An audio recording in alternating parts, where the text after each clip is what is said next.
नमस्कार, मैं हूं तेजपाल नेगी और आप देख रहे हैं एसजेटी।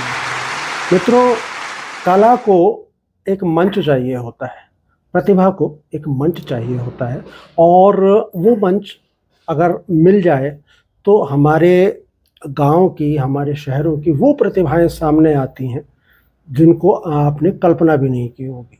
ऐसी ही एक प्रतिभा है बद्दी बरोटी वाला नालागढ़ इलाके में और उन्होंने अपने दृढ़ संकल्प और अपने जज्बे से न सिर्फ लोगों को सम्मोहित करके रख दिया है, बल्कि लगातार एक से बढ़कर एक गीत वो अपने दर्शकों और अपने प्रशंसकों के लिए सामने लेकर आ रहे हैं।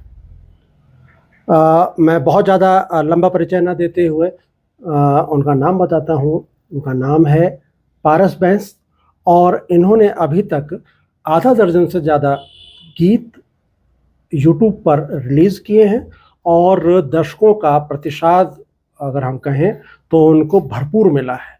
लोग उनसे पूछते हैं कि अगला गीत कब आने वाला है। ऐसे ही गीतों को स्वर देने वाले पारस बैंस आज हमारे साथ हैं और उनसे बातचीत करते हैं संगीत के सफ़र की। पारस जी, शुक्रिया, बहुत बहुत धन्यवाद आपका। पारस जी, नया गीत आ रहा है आपका माही वे जी। और जितने आपके पुराने गीतों को अगर हम देखें तो उसमें एक ख़ास बात दिखती है कि वो गीत किसी न किसी व्यक्ति को समर्पित होता है। जी, जी। ये नया गीत माही वे, ये प्रेम गीत लग रहा है मुझे, जी। जैसा इसका नाम है। ये किसे समर्पित है? सबसे पहले तो मैं बड़े भाई तेजपाल नेगी जी को शुक्रिया, मेरा प्रणाम, प्यार भरा नमस्कार। और एसजे टीवी जी, सत्यमेव जयते जो कि न्यूज़ पोर्टल है। नेम ही बड़ा प्यारा सत्यमेव जयते। जी सो मुझे मौका मिला आपके स्टूडियो में आने का। जी, धन्यवाद। तो जो ये गाना माही वे, ये डेडिकेट है मेरी, जो मेरा लाइफ पार्टनर है, मेरी मिसेज जी तो उन्हीं को ध्यान में रखे मैंने ये जो स्टोरी क्रिएट की। जी तो इसमें जो सहयोग रहा है वो हमारे डॉक्टर है, मेरे गुरुजन भी है, अच्छा, धर्मपाल जी है मलपुरी। जी जी, तो पहले भी उन्हीं का लिखे हुए गीत मैंने ज़्यादातर गाए हैं। बिल्कुल। तो इसमें भी उन्होंने मुझे पूरा सहयोग किया है, जैसा मैं चाहता था वैसे ही सारा स्टोरी क्रिएट की गई। अच्छा, हाँ, तो ये जो मेन, जो मेरा एक जो फील है, जो मेरे एक है, वो मेरी मिसेज के लिए है जो भी है। अच्छा, हाँ, और जो अगला हमारा प्लानिंग है, अभी वो थोड़ा आनाकानी कर रहे हैं, मेरी मिसेज थोड़े है ना, जैसे अच्छा, थोड़ा शर्मिला स्वभाव है, हाँ, तो वो मान नहीं रहे हैं। मेरी कोशिश जारी है कि हम दोनों वीडियो करेंगे।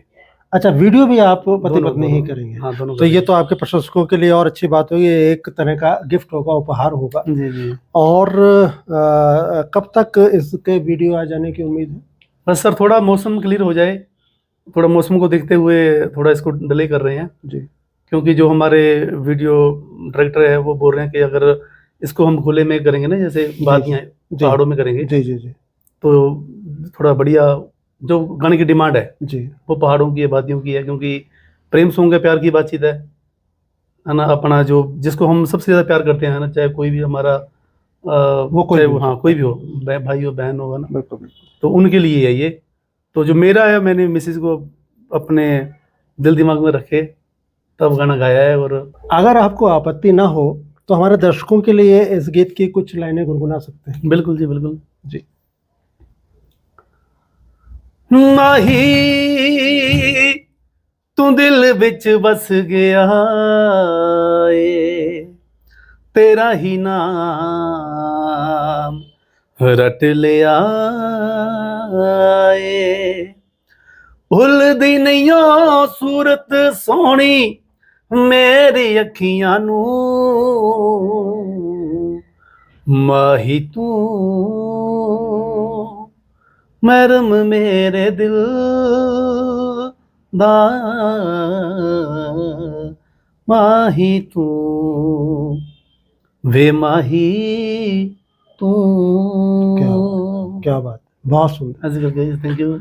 इससे पहले कि हम आपकी संगीत यात्रा जो आपने बचपन से अब तक की है उस पर चर्चा करें, क्या आपके जो गुरु हैं और जो आपके गीतों के रचयिता हैं धर्मपाल जी, क्या आप उनको थीम देते हैं या उनके अंदर से जो गीत निकलते हैं आप उनको स्वर देते हैं? वो तो हमारी दोनों की आपसी ट्यूनिंग है। जी। अब इससे पहले मेरा गाना आया था दूधा मुल्क, जी। जब सॉन्ग तो हमने एक, उनके दिल में भी एक आर्मी के लिए प्यार सम्मान है, हम्म। तो मेरे दिल में बड़ा आदर सम्मान है आर्मी के लिए। जी जी तो हमने दोनों डिस्कस की, तो उसी पे हमने लिखा और हमने इसको स्वरबद्ध करके गाया और लोगों ने काफी पसंद किया। जी। हाँ बड़ी बहनों के फोन आए, हाँ। बड़ी माताओं के फोन आए जिनके बेटे आर्मी में थे, जी जी। तो बड़े लोगों ने शाबाशी दी। तो बस अपने हौसले बुलंद है और अच्छा लगता है। और जैसे हमने बात की सफ़र की, तो जो ये सफ़र है ये मेरा स्कूली टाइम से रहा है जी, अच्छा। प्राइमरी स्कूल से। जी जी हमारे गुरुजी थे प्रीतपाल जी, जी तो वो थोड़ा बच्चों को करते प्रेरित थे ना कि बच्चे गाओ बच्चे गाओ। जी। तो उनमें से उभर के मैं भी था, मैंने मुझे खड़ा करते जबरदस्ती गाओ, तब से मैंने गाना शुरू किया। फिर मंदिरों में जगराते। अच्छा, तो ये संगीत की शिक्षा भी ली आपने क्या? जी जी, मैंने कॉलेज में म्यूजिक पढ़ा है। अच्छा। उससे पहले भी सीखा है जी। अच्छा अच्छा। जी। तो ये मतलब संगीत यात्रा आपकी जो है ये स्कूल टाइम से शुरू हुई या कॉलेज टाइम से? स्कूल टाइम से। स्कूल टाइम से। हाँ जी, प्राइमरी स्कूल से मैंने शुरू कर दिया था। प्रिंसिपाल जी के जी जी जी जी कहने। अच्छा, वो आपके स्कूल के अध्यापक थे? जी। अच्छा, पहला यूट्यूब वीडियो आपका जो था वो कौन सा था? वैसे मैंने कई गाए, जैसे कोई राजनीतिक सॉन्ग है वो भी मैंने गाए। अच्छा। इससे पहले हमारे राजा वीरभद्र सिंह जी रहे, उनके जी। लिए गाए, अच्छा। वो भी काफ़ी यूट्यूब पे मैंने नहीं डाले, पर लोगों ने बड़े डाले अपने, जैसे अपने चैनल से डाले लोगों ने। जी जी। हाँ, तो मैंने अपना फिलहाल कोई वैसा नहीं बनाया। अच्छा, आपने अपना नहीं बनाया है? जी जी जी। तो जब आप ये रिलीज करते हैं, गीत रिलीज करते हैं, तो कोई कंपनी अपने वहाँ लेती? कंपनी, हाँ, अभी जो अभी आया था वो RDX से आया था मेरा गाना। जी जी जी। जो दूधा मुल था। जी जी। तो अभी जो ये कर रहे हैं इसके लिए कोई बड़ी कंपनी देखेंगे। आपका एक चर्चित गीत यही था दुद्धा मुल्क। क्या इसकी कुछ लाइनें गुनगुना पाएंगे? जी बिल्कुल जी। आवो नी आवो सयो, रल के सब शगन मनावो, अरथी नू लाल मेरे दी, डोली मन पानी वारो, अरथी नू लाल मेरे दी, डोली मन पानी वारो, शान देश दी बचा के पुत बजा हो गया, मेरे दुध वाला मुल अज अदा हो गया, दुध वाला मुल अज अदा हो गया। आवो नी आवो सयो, रल के सब नजर उतारो, आवो नी आवो सयो, रल के सब नजर उतारो, अरथी नू लाल मेरे दी, डोली मन पानी वारो, शान देश दी बचा के पुत वजा हो गया, मेरे दूध वाला मुल अज अदा हो गया है। क्या बात, बहुत खूब। और मुझे लगता है कि आपके अभी तक के जितने गीत यूट्यूब पे आए हैं, सबसे ज़्यादा शायद दर्शक जो व्यूज़ हैं वो इसी गीत को मिले जी हैं। जी, इसी के। और लोकप्रियता में भी हमने भी सुना है ये गीत, और बड़ा प्यारा गीत है, और हमारे दर्शक भी देखें पारस बैस जी का ये प्रयास। खैर, आपके परिवार से कोई संगीत से जुड़ा था? आपका इंटरेस्ट इसमें कैसे जागा, या प्रीतपाल जी के कहने पे ही आप करते रहे? ये जो हमारे प्रीतपाल सिंह जी गुरुजी थे, जी। तो इनका जो पढ़ाने का तरीका था वो थोड़ा अलग था, है ना। जैसे बच्चों में आना एक फ्रेंडली, कभी डांस, है ना, कभी खुद डांस करके दिखाना, अच्छा। कभी गा के दिखाना, है ना, मतलब एंटरटेन करते थे, पढ़ाते भी थे। तो उसी दौरान जो हमारा भी थोड़ा, हम भी थोड़े निकले बाहर, डर से बाहर निकले, तो हमने भी शुरू कर दिया। अच्छा, घर से कोई बैकग्राउंड आपका नहीं नहीं, म्यूजिक से कुछ नहीं? कोई नहीं था। कोई बड़े भाई बहन या कोई और? नहीं, ऐसा कोई नहीं था जी। तो जब आपके परिजनों को, माता पिता को पता लगा कि बेटा तो संगीत और गीत की तरफ को जा रहा है, तो उनका क्या रेस्पॉन्स था? मेरे मम्मी पापा तो मेरे है नहीं जी। उस टाइम जब मैं 10th में पढ़ता था, जिस टाइम एक्सपायर हो गए। जी जी। तो उससे पहले उनकी एक मंशा थी, वो पूछा करते थे कितना, अगर हम कोई ऑडियो कास्ट करें तो कितना खर्चा आएगा। अच्छा। है ना, पूछते थे मुझसे, हिसाब किताब करते थे, पर लेकिन हमारे पास उतना था नहीं, हाँ हाँ बजट नहीं था उनके पास। वो एक हाँ। मजदूर थे, दिहाड़ीदार थे, हाँ, हाँ। पर वो जब भी मुझे कहीं किसी स्टेज पे देखते थे तो बड़ा खुश होते थे। तो क्या उस टाइम पे सीडी और कैसेट्स का उस जमाना टाइम था? कसर का जमाना था। अच्छा। हाँ, तो उस टाइम वो बड़े खुश होते थे। मैंने कहीं परफॉर्म करना तो मेरी माँ, मेरा बाप बड़ा प्राउड फील करते थे, अच्छा। और उनकी कोशिश थी कि मेरा बेटा भी है ना इस गाने बज्जी कस्टों में आए। हाँ हाँ। हाँ, तो वैसे वो देख नहीं पाए, हम्म। पर वो हमने किया। नहीं बिल्कुल, और कहीं से तो देख रहे होंगे, बिल्कुल। हाँ, और अगर आप सब सफलता हासिल करते हैं तो वो भी गौरवान्वित होंगे। हाँ, बाकी मेरी माँ का बड़ा योगदान रहा जी। जी। उन्होंने कभी मुझे रोका नहीं, हम्म। और मुझे आज भी याद है कि जब मैंने फर्स्ट टाइम हारमोनियम लिया था, हाँ हाँ। तो हमारे पास एक बकरी थी, पशुपालन भी करते हैं ना घर जी, में, जी, जी। तो माता ने बकरी बेच के मुझे पैसे दिए कि बेटा अच्छा। हारमोनियम मिले। अच्छा। हाँ, तो आपने हारमोनियम बजाना सीखा, इसके अलावा कोई और वाद्य यंत्र भी बजाते हैं आपके? ढोलक ढोलक ढोलक बजा लेते हारमोनियम, हैं? हाँ जी। अच्छा। तो इसकी ट्रेनिंग अलग से ली या कॉलेज में ही? कॉलेज में है, बाकी घर में प्रैक्टिस करनी है। अच्छा। जी जी। रियाज बहुत जरूरी होता है गीत संगीत में। कितना समय देते हैं रियाज को? पहले की अब जो थी बात वो अलग थी, थोड़ा आजकल कम हो गया, जी रिस्पॉन्सिबिलिटी बढ़ गई है, थोड़े काम धंधे और भी बढ़ा लिए हैं। जी जी। बाकी पहले तो ये था कि दिन हो रात हो बस गुनगुनाते रहना हट। अच्छा।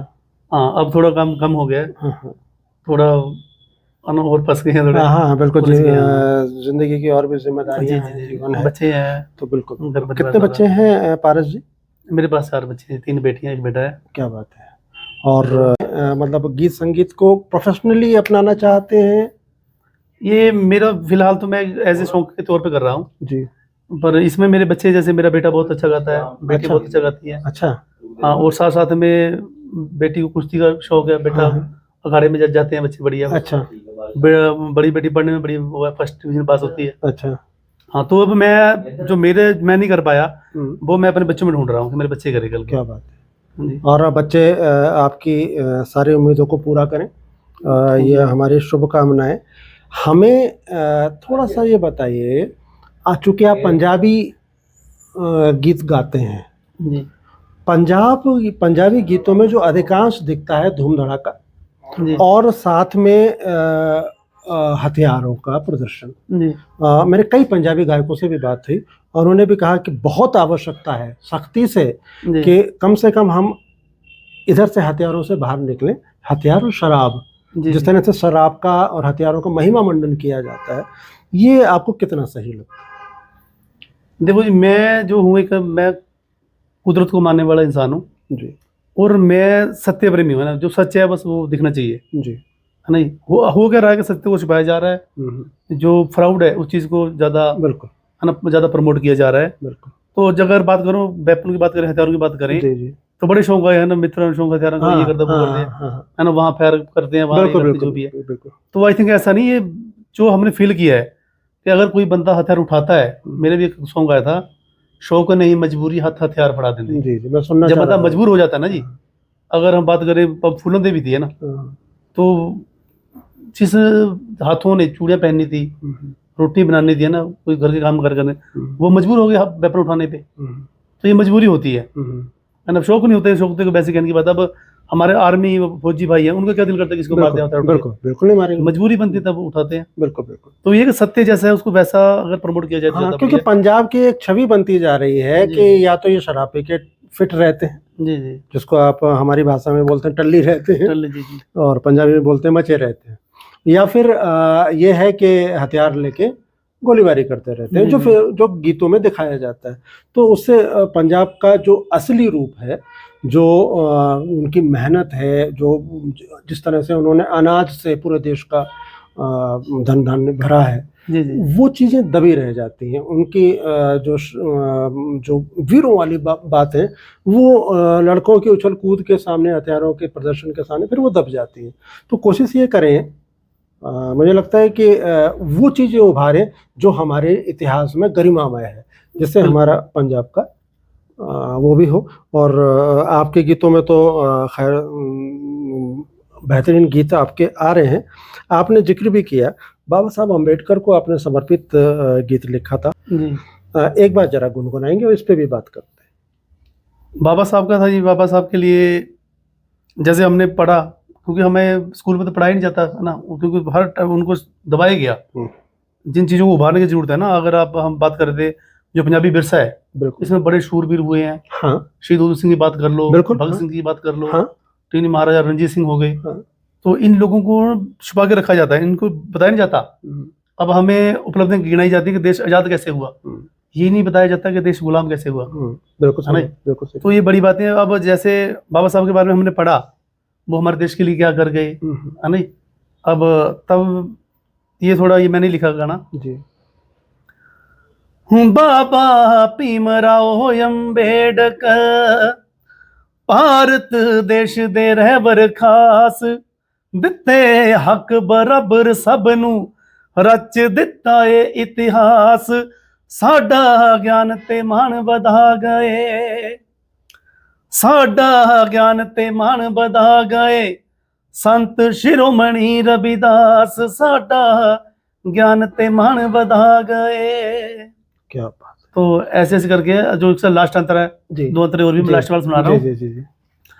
औखे पेंडे जिंदगी दे पढ़ लिख करते आसान, जिसनू नीच मनुवाद आख दे, जिसनू नीच मनुवाद आख दे, लिखता भारत दा संविधान, पारस वैस की थोड़ी सिफत करे, पारस वैस की थोड़ी सिफत करे, तुसी भारत दी ओ शान, तुसी भारत दी ओ शान। बहुत खूबसूरत Thank और you. बहुत सुर में आपने गाया, और वहाँ जब आपने गाया है ओरिजिनल गीत, जी जी। तो वो भी बहुत सुर में है। इससे पहले कि वह ख़त्म करें, एक जो अमूमन सवाल रहता है कि हमारी नई पीढ़ी जो जी। संगीत की तरफ को आ रही है, उसमें आपका बेटा भी शामिल है। जी जी। क्या कहना चाहेंगे इनको, कैसे गीत करें, कैसे संगीत करें, कैसे साधना करें, कैसे रियाज करें? सबसे पहली बात तो जी ये ना, एक जितना कि मैं फील कर रहा हूँ जी कि ये ना एक कुदरत की बख्शिश होती है, जी। जो हर किसी को तो नहीं मिलती है ना। बिल्कुल एक कुदरत के द्वारा दी गई सौगात है। बिल्कुल बिल्कुल। तो जिसको भी मिली वो बंदा धनी है, धनवान है वो। जी उसके पास गाड़ी है, इंस्ट्रूमेंट है, फैसिलिटी है, नहीं कुछ भी है ना, चाहे कुछ भी नहीं है, वो बंदा समझो कि धनवान है, जिसको इस संगीत की बिल्कुल सौगात मिल गई। बिल्कुल बिल्कुल। संगीत, अगर हम बात करें संगीत की, तो हम इसको नदियाँ, नालों, पहाड़ों में, हवाओं में कहीं भी महसूस कर सकते हैं, फील कर सकते हैं। और रही बात जिसको ये भगवान द्वारा बख्शिश होगी, उसके पास तो टाइम ही टाइम है, वो बंदा कभी थकता ही नहीं है। इसको जरूरत नहीं होती कि हमने टाइम देना है, बिल्कुल टाइम खुद बंदा कोई काम कर रहा होगा, नहा रहा होगा, कहीं जा रहा होगा, बस संगीत दिमाग में चल ही रहा है, बिल्कुल बिल्कुल। है ना। तो ये इसको टाइम देने की जरूरत नहीं पड़ती। और रही बात जिनको सौगात दी है, उनसे मेरी एक यही रिक्वेस्ट रहेगी कि सत्य के साथ हो, सच बस, सच क्या है, पथभ्रष्ट ना हो। हाँ, सत्य के साथ हो, सच्चा गाओ, अच्छा गाओ, साफ सुथरा गाओ। लेकिन अब कुछ लोग हिट होने के चक्करों में बड़ा उटपटांग, है ना, अंदर से हम खोखले लोग हैं, बातें करके दूसरी रीस बन के दिखाने की कोशिश करेंगे, तो वो नहीं, सच जो सच है बस, जैसा सत्य वैसा बोल दो बस, बहुत बढ़िया है। बिल्कुल। ये थे पारस बैंस, जो बता रहे थे कि गीतों की रचना और उसको गाने में भी अगर सच्चाई का साथ दिया जाए तो गीत लोगों के दिल को छूता है। और ये निश्चित तय है कि अगर रामायण अगर तुलसीदास ने लिखी, या दूसरे हमारे जो ग्रंथ हैं, जो महाचर्चित ग्रंथों में हैं, ये जो भी लिखे हैं, जो भी कविता लिखी, जो भी गीत लिखा, वो अगर दिल से लिखा है, सत्य लिखा है, तो लोगों के दिल को छूता है। कहा यह भी जाता है कि गीतकार और कथाकार, गीतकार और गायक ये कभी नहीं मरते, ये कला कभी नहीं मरती। आप किसी भी विषय में कहेंगे तो ये कहा जाता है कि उन्होंने कहा था। जी जी। लेकिन गीतकार के लिए हमेशा कहा जाता है, चाहे कबीरदास हो, चाहे तुलसीदास हो, चाहे प्रेमचंद हो, इनके लिए हमेशा कहा जाता है कि उन्होंने कहा है। जी जी। है ना, वो कहते हैं। हमने विद्यालय में भी पढ़ा है ये सब कुछ। तो इसलिए ना गीतकार मरता है और ना ही गायक मरता है। कलाकार कभी नहीं मरता, वो हमेशा जीवित रहता है। और बहुत जल्दी ही आने वाला है माही वे। हम उनको, पारस जी को बहुत बहुत शुभकामनाएं देते हैं कि जल्दी ही माही वे के हम दर्शन करें, उनके धर्मपत्नी के साथ उनका वीडियो आए और लोगों को खूब पसंद आए, यही शुभकामनाएं हम भी कहें। माही वे, धन्यवाद।